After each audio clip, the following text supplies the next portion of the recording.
Okay. Good afternoon and welcome to our listeners around the world to Focus on Africa.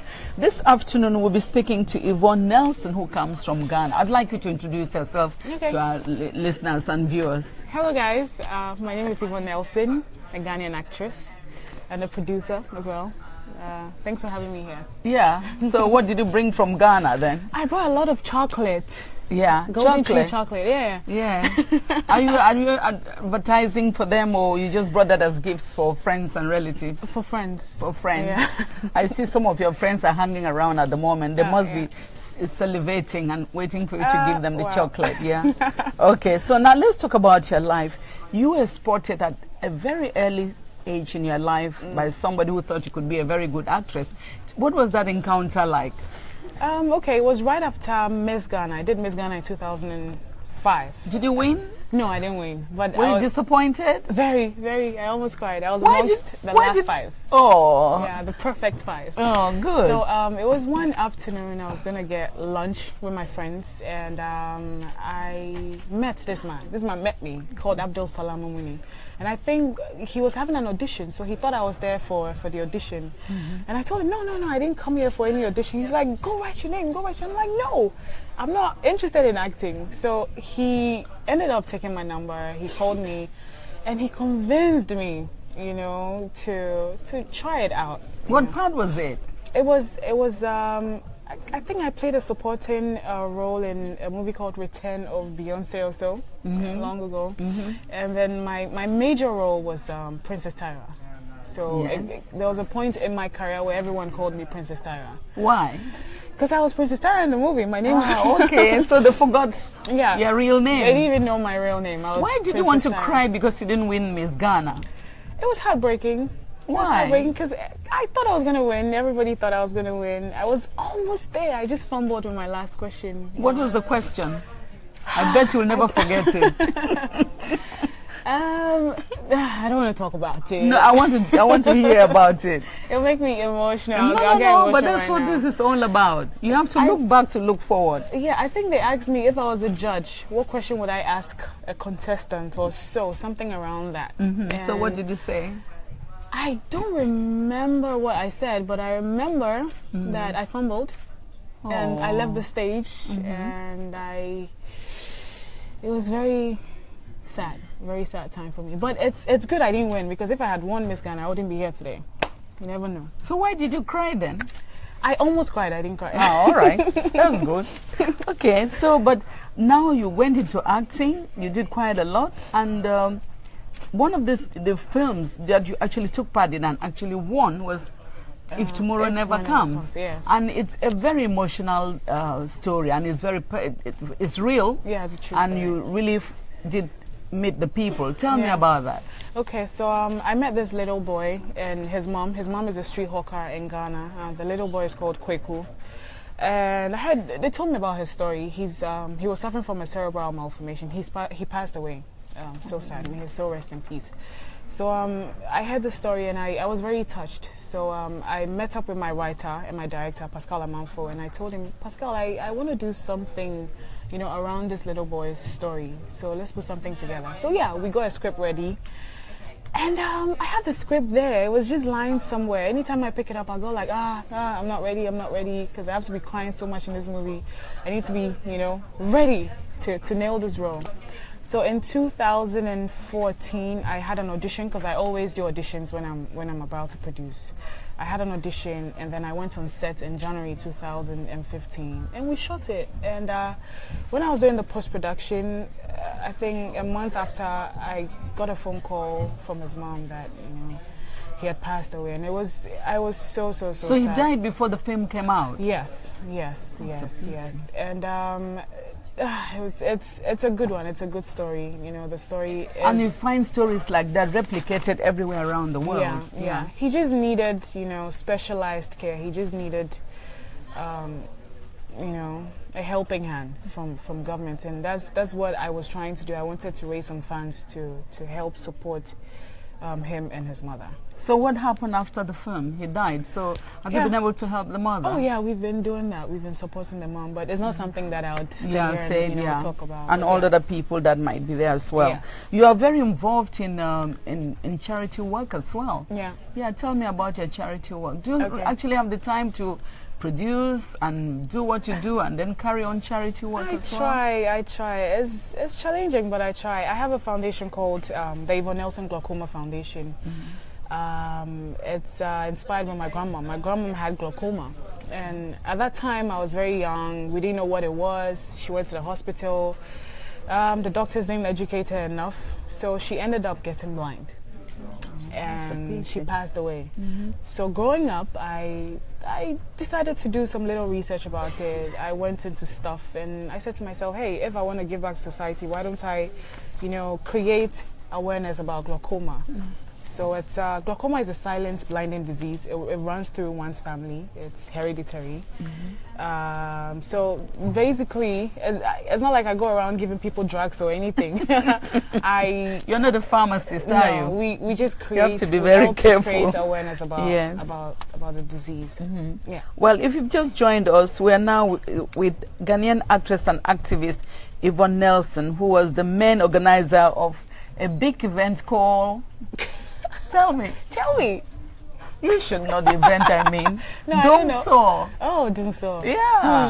Do you want to go there? Yes, I want to go there. You were behind it all, so tell us. Okay, Doomso. So, Doom is a term in Ghana for when the light is off, and so is when it's on. So, Doomso is a word. On and off. Yeah, Ghanaians coin. That sounds like my country. What country is that? Guess. I don't want to say it.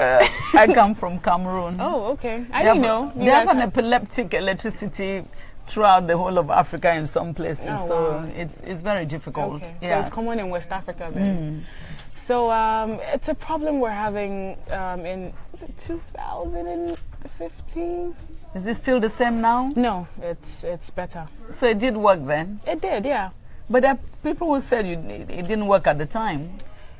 It did. Right after my vigil, it got better a month after.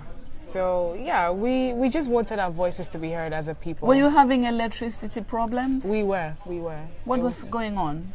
Yeah, we're not having lights. I got frustrated. I went on Twitter. I tweeted #Doomso must stop.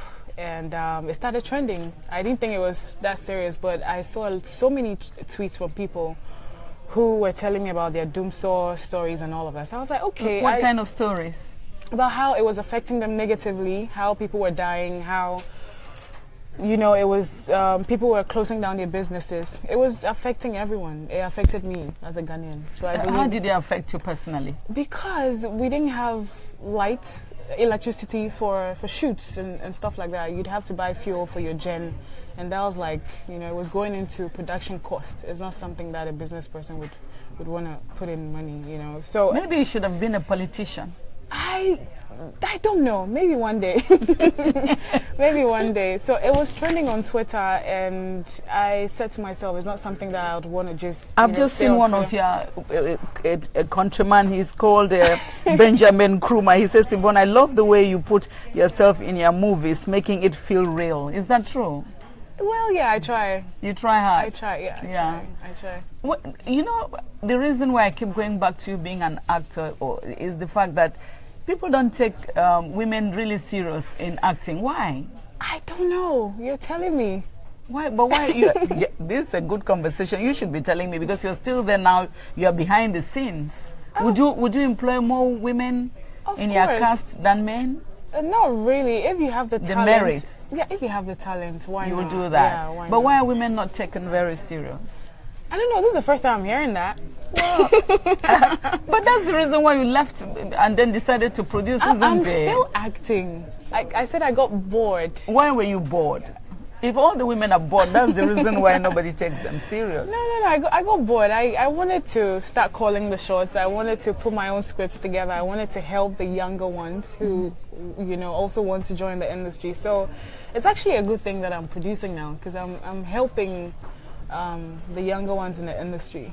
Well, you travel around Africa a lot, and I'm sure you go to a lot of cities and you see the way things move on there. Which are your favorite cities and your memories in some of these places? I love Nigeria. Why? Because I work there a lot. Which city? Lagos. Very fast-moving city. Yeah. It's like a tidal wave. I love it there because I do a lot of movies there. Ivory Coast as well, but the only barrier is the language. But I love the people. What language? You don't speak Pidgin? French. Oh, Français. Je parle français. Where? In Nigeria? Small. No, in Ivory Coast. In Ivory Coast? Yeah. Okay. Because I know in Ivory Coast, a lot of people now speak English. You don't have to parler bien français to be accepted. Not so much, not so much. So communicating in Ivory Coast is a problem. Right? Yes. Yeah. Right. You posted a photo on Instagram caption, "Back like I never left." Sounds like a part of Long City. Is it your escape from the Accra hustle ground or what? It's too hot in Ghana, you know, so I'm here to cool off a little. Yeah, it's too But there hot. are countries in Africa that you can cool off in, that are as cold as South this. Africa? Yes, you can go to Lesotho, Namibia, Zimbabwe. Let's just say I just want to be here. Yeah. What do you like about London? A lot of things, a lot of people. Yeah. You're very evasive, aren't you? A lot of things, a lot of people. when you do, I want to go back on casting. When you're sitting on the casting couch, what comes through your mind when somebody walks in? Okay, yeah. So if I'm looking for someone to play a drunkard, yes, I would audition. And if I see that, hey, you've got the talent and you've got the flair and you've got the flow, yeah, you get it right away. Do you think I'll make a good actress? Yeah, you can play my mom. Why? I don't know, but I think it's something you can try. Really? Yeah. What do you want me to do? My mom. Try, my mom. Yeah, try me something now. Tell me what to do. Tell me what role to play now. A little acting role. If I were your mom. Okay, so I did something you don't like. Yes. Yeah, so act it out. Okay. Yvonne, you and I have had this conversation many times, and we're going to have it again. You listen now and listen good, because I'm not going to repeat myself. Okay, mommy. Right. So, if you do this again, this will be the parting of the road, and you won't have to come back to this house. Okay, mommy. Oh. Good job. So, are we casting you then? Oh, really? Yeah. I'll lead you into a little secret. I do act. Oh, you do? Yeah. Okay. Okay, despite the change in government, now the power cuts are still happening in Ghana, we're told. Will you lead another protest to put pressure on the new government? That's a lie. That's a lie. Did you say that? Yeah, that's a lie.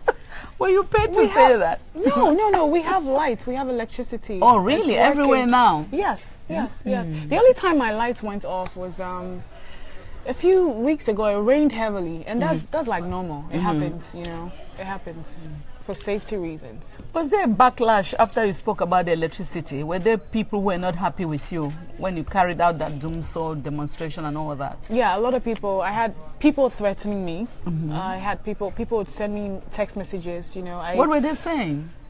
A lot of bad things. But I want to hear the bad things. They're titillating. I actually posted some on Instagram, but I don't remember the exact words. But you can paraphrase it. You know, they went all out.